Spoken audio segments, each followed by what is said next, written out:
नमस्कार, मैं हूं विभूति भूषण मिश्रा। मेरा ये दूसरा वीडियो है। ये इनऑर्गेनिक केमिस्ट्री के बेस्ड ऑन है।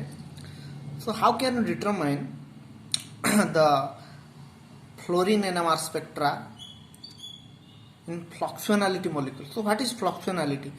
वो क्या होता है कि जो एनएमआर स्पेक्ट्रा होता है वो जैसे ट्राइगोनल बाइपिरियोडल मॉलिक्यूल होता है, वो स्टेबल नहीं होता है। वो क्यों स्टेबल नहीं होता है? वो नॉन रिजिड बिहेवियर दिखाता है। जैसे मतलब उसका जो एक्सियल और इक्वेटोरियल पोजीशन में जो एटम रहता है वो क्या होता है, रैपिडली रोटेट करता है। That is depend upon the temperature. So for example, trigonal bipyramidal molecule just like PCl2F3, it is very important for CSIR NET and GATE exam. So according to Bent rule, ये जो PCl2F3 molecule होता है इसमें 3 fluorine atom रहता है और 2 chlorine atom रहते हैं, और fluorine is highly electronegative in nature. So according to Bent rule, जो इलेक्ट्रोनेगेटिव एटम होता है, जैसे आप फ्लोरीन देख रहे हो, वो एक्सियल पोजीशन में ज़्यादा फेवरेबल लेता है। सो 3 फ्लोरीन एटम है, इसी वजह से 2 फ्लोरीन एटम एक्सियल पोजीशन में रहता है और एक जो फ्लोरीन एटम है वो इक्वेटोरियल पोजीशन में रहेगा, और बाकी 2 क्लोरीन एटम है वो इक्वेटोरियल पोजीशन में रहेगा according to Bent rule. So these are fluctuational molecule. So हम पहले भी लिख चुके हैं इधर कि एक्सियल फ्लोरीन एटम जो होता है वो डाउन फील्ड दिखाता है, मतलब सेल्डिंग डिसेल्डिंग के हिसाब से, और इक्वेटोरियल फ्लोरीन एटम जो होता है वो अप फील्ड दिखाता है। ये जो फ्लक्चुएशनल मॉलिक्यूल होता है, जैसे ट्राइगोनल बाइपिरियोडल मॉलिक्यूल, उसमें एनएमआर डिटेक्ट करना एक चैलेंज के विषय होता है। सो it is very easy. How can you detect the NMR spectra of fluorine atom? Here जो देख रहे हैं हम, फ्लोरीन एटम है और फास्फोरस एटम है, ये दोनों एनएमआर एक्टिव है। और हियर फास्फोरस एटम जो होता है उसका हाफ रहता है एन वैल्यू, और जो फ्लोरीन एटम रहता है उसका भी हाफ वैल्यू रहता है। इसमें 2 टाइप का कपलिंग हो सकता है। एक फ्लोरीन फ्लोरीन कपलिंग, जैसे एक्सियल फ्लोरीन और इक्वेटोरियल फ्लोरीन दोनों का एनवायरनमेंट अलग है, वो अलग अलग एनवायरनमेंट में है, तो ये दोनों के अंदर कपलिंग हो सकता है। और बाकी जो है फास्फोरस और फ्लोरीन के अंदर भी कपलिंग हो सकता है। Either it is phosphorus equatorial fluorine coupling, either it is phosphorus और एक्सियल फ्लोरीन कपलिंग। सो हम कपलिंग की कैसे होता है यहाँ पर उसके बारे में नेक्स्ट चर्चा करेंगे। सो ये जो कपलिंग होता है ये बेसिकली टेम्परेचर के ऊपर डिपेंड करता है। जैसे हम देखेंगे कि हाई टेम्परेचर में क्या होता है। जैसे ये हाइट में पहले भी बोल चुका हूँ कि जो हमारा ट्राइगोनल बाइपिरियोडल मॉलिक्यूल होता है वो फ्लक्चुएशनल मॉलिक्यूल होता है। मतलब अगर टेम्परेचर उसमें हम कुछ वैरी करेंगे तो ये एक्सियल और इक्वेटोरियल के अंदर रोटेशन इतना रैपिड होता है, इतना रैपिड हो जाता है कि वहाँ पर एनएमआर जो होता है, एनएमआर का वेरिएशन मतलब दिखता है, एनएमआर स्पेक्ट्रा का वेरिएशन दिखता है। जैसे अगर हम हाई टेम्परेचर में करेंगे, जैसे अगर -22 डिग्री सेल्सियस और उसके ऊपर रूम टेम्परेचर में हम करते हैं, तो ये एक्सियल फ्लोरीन और इक्वेटोरियल फ्लोरीन जो है उसमें रोटेशन बहुत रैपिड होता है। इतना रोटेशन रैपिड होता है कि जो फ्लोरीन एनएमआर है वो फ्लोरीन एनएमआर क्या होता है, मतलब यहाँ पर एक्सियल और इक्वेटोरियल फ्लोरीन के अंदर कपलिंग नहीं हो पाता है। यहाँ पर एक्सियल और इक्वेटोरियल फ्लोरीन के अंदर कपलिंग नहीं हो पाता है क्योंकि एनएमआर डिटेक्ट नहीं कर पाता है कि which one is axial and which one is equatorial if the temperature is high. For example, अगर टेम्परेचर 22 डिग्री सेल्सियस रहेगा तो केवल ओनली 1 सिग्नल ही देगा। क्यों ऐसा होता है?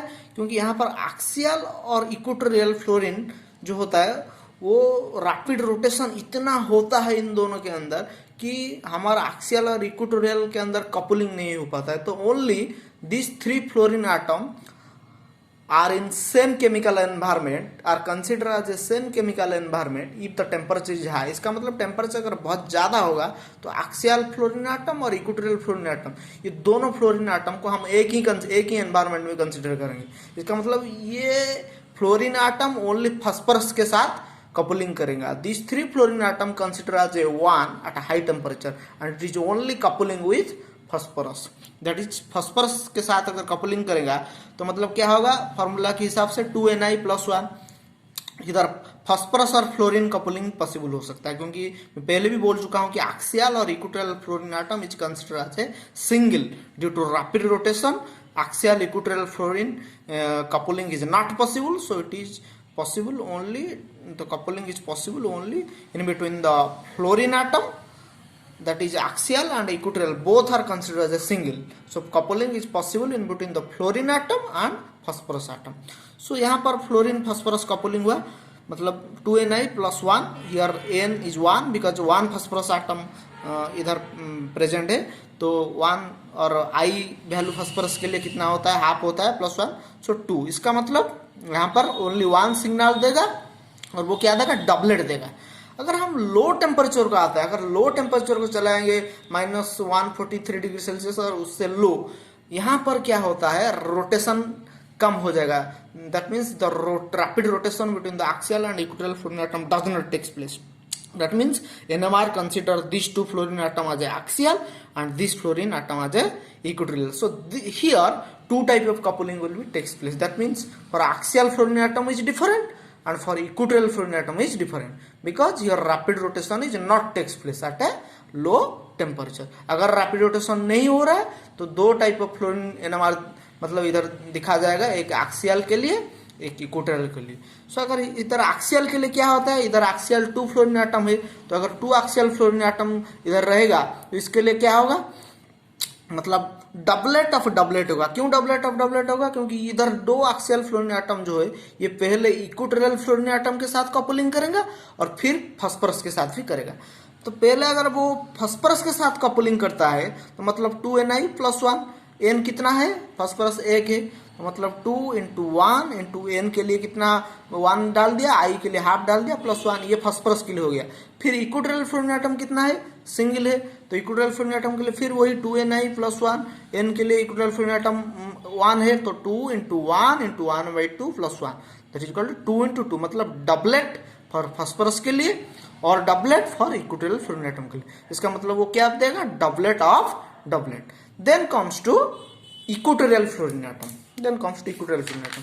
अगर इक्वेटोरियल फ्लोरीन एटम का हम अगर जाएंगे तो मतलब इधर क्या होगा, coupling value doublet of triplet. क्यों डबलेट ऑफ ट्रिपलेट हो जाएगा, क्योंकि हमको पहले भी मालूम है कि इधर फास्फोरस एटम एक ही है, लेकिन एक्सियल कितना है, 2 है. मतलब एक्सियल इक्वेटोरियल फ्लोरीन एटम क्या करेगा, इधर ये एक्सियल 2 फ्लोरीन एटम के साथ कपलिंग करेगा, फिर फास्फोरस के साथ कपलिंग करेगा. So according to rules 2Ni plus 1, phosphorus के लिए क्या होगा, 2 × 1 × I 1/2 plus 1. Axial fluorine atom N कितना है, 2 है, तो 2 × 2 × 1/2 प्लस 1. सो कितना हो गया, doublet of triplet, doublet of triplet. So 2 × 3.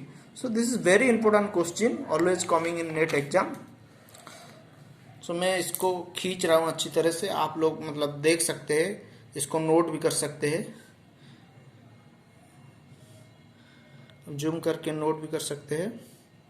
बहुत ही मतलब इम्पोर्टेंट क्वेश्चन है.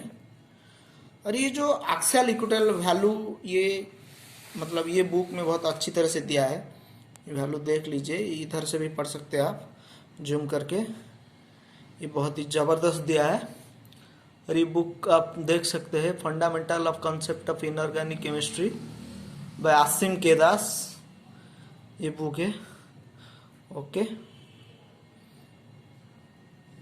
ये वैल्यू दिया है, ये एक्सियल फ्लोरीन एटम के लिए, ये है इक्वेटोरियल फ्लोरीन एटम के लिए, मतलब ये जैसे doublet of triplet equatorial fluorine atom के लिए, और ये एक्सियल फ्लोरीन एटम के लिए डबलेट, मतलब ये लो टेम्परेचर में, ये हाई टेम्परेचर में singlet of doublet.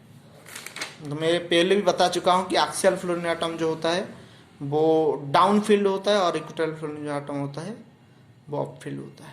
Thank you.